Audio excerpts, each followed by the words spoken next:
Hi y'all, it's Cindy here in Oklahoma. I moved my camera just a bit, and I hope I can get through this video without coughing and making a bunch of noise. Anyway, my day today. This is the Ehrin wig, E-H-R-I-N. It is from Paula. It is, you can use heating tools on it to curl it. The number is, the color is 1426A, number 8. And the number 8 refers to the color of the roots. I think she was around $36, $39, something like that. Not real expensive. Anyway, I like her other than, and I don't know how to say this, little pieces of some of the fiber just kinked up, like a little spiral curl. I mean, real tight. And they were all the same colors of hairs. And I have the Versafiber, which is the heat wigs, the ones you can use heat on. And I've got two of them in buttered toast. I've got a Daphne and I've got a Shannon, and I've never had that problem with them. But some of the people on the reviews had talked about this. So maybe this 1426-8, it's not the buttered toast blend. So maybe it's one of the fibers in this blend or whatever that causes the problems. My day today, it's Saturday. Well, as y'all know, I don't get out very much. A lot of times my husband, like, we went out for Chinese, so I believe it was Friday evening. But about once a week I go somewhere. I go to town, go into the little town close, and go into Walmart and get what I need. Anyway, today, Saturday, every Saturday morning is the grandson's basketball game. So I got up this morning, got my makeup on, got my clothes on, got my wig on, and off we went to the basketball game. And it was, his team rocked. They skunked the other team.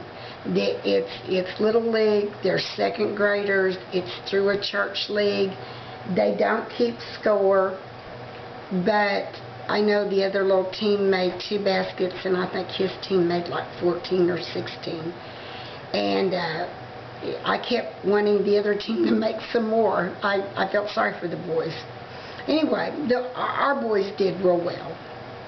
And I was proud of them that they have come along.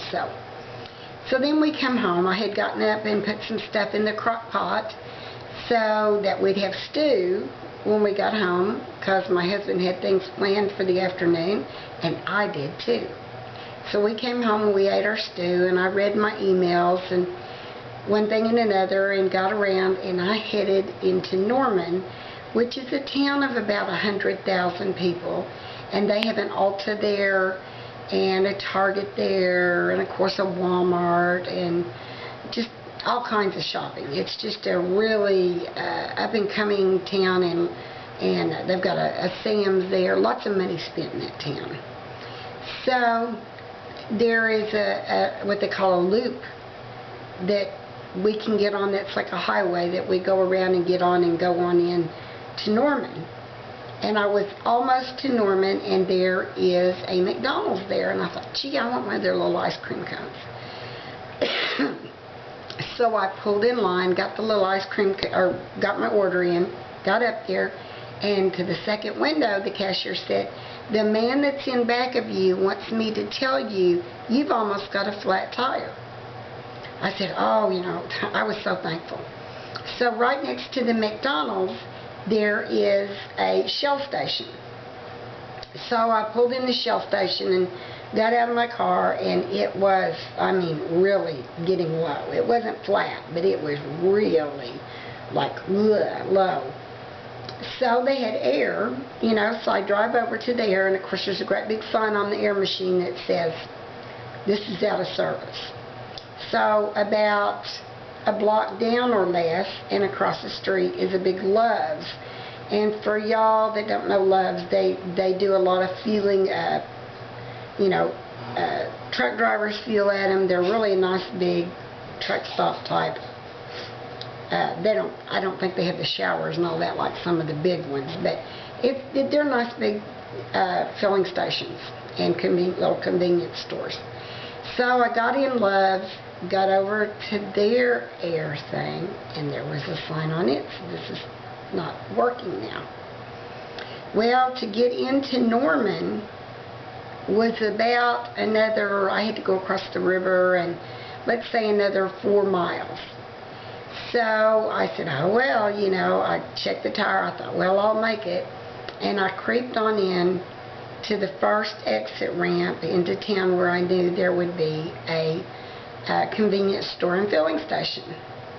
And it's a great big Circle K, Conoco. I pull in there and they have an air machine, $1 for air. I put my money in the machine and guess what? Nothing. It was broken. So I took my car and pulled up by the front of the store, and I had one of those little portable air compressors, and I didn't have a lot of faith in it, but I got it going, got it pumping the tire up, and surprisingly it did. It pumped up my tire.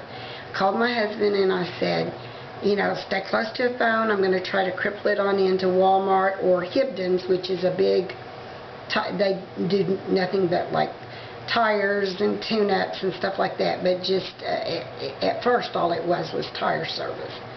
It's an older company here. So I go to Walmart, and I'm not kidding you, the reason was I'd had the same tire repaired by Walmart a week ago, and I wasn't going to wait there for 3 hours to get my tire fixed, point blank. So I told him, I said, well, I'm just going to go over to Hibdon's, and I know there's a screw in it. I saw another screw in it. So I went over to Hibdon's, and they said, well, there's 2 ahead of you. And I said, well, can I leave it and walk back over to Walmart and do some shopping? They said, sure, we'll call you when it's ready. So I walked a couple blocks back over to Walmart and shopped, and they called me while I was in Walmart. And I went back over there, and they would not let me pay them for fixing my tire. Of course, they gave me a brochure and said, we see that you used to be our customer, and we've never serviced the tires on this vehicle. You know, here's a discount, and remember us, and remember how you used to like to come in here. And so I had averted a flat tire away from home. You know, I felt good about that. I took care of it, called my husband and said, I got my tire fixed. Well, then I went shopping, and I wanted to go to Ulta because I wanted to look at all the NYX cosmetics. Well, I walked in, and Ulta has now changed everything. They don't have it by, here's Ulta brand, here's Max Factor, they have it by lipsticks, all the different brands that are on the drugstore end of type of makeup. You know, the eye bar, and it's got all the different eyeshadows and stuff, and you know, well, they were having a great big sale this week, and I didn't know it, and it looked like somebody had gone in there and just stripped the store bare. I mean, this is a huge Ulta store. Of course, the high-end cosmetics on the other side of the store, they weren't getting all the attention. But anyway, I got 2 Ulta eyeshadows, and they were regularly $7 a container, and they had them on special today for $2. This one's called a Naked. It's just kind of a off-white. It's got a little tiny bit of shimmer, but not a whole lot. And this one is called Trend Setter, and it's a real pretty, almost brownie bronze. However, I will swipe them for you. To me, and y'all saw me rub and rub and rub. That's all the transfer there was. Let's do the white one. Now, if y'all can see that. But I'm not real impressed with their pigmentation, simply because the cheaper brands I have, such as e.l.f. and the Shiny palette I got off Amazon, which was like $14 or something, which is wonderful. And a lot of the others that are just drugstore variety, to me, have a lot better pigmentation. So that was today's big trip. Anyway, I wanted to tell you what kind of day I'd had. Now I'm home and it's quiet. The husband is at a chicken auction. He took about 8 dozen eggs out of the icebox. Yes. To sell. They're free-range eggs.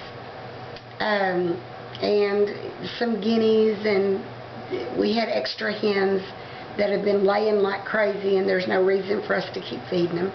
So he took them. So I'm having a quiet evening to myself. And I want you guys to have a good evening. Get you a cup of tea. I'm going to do that in a minute. And have a good, nice, quiet evening. Bye-bye.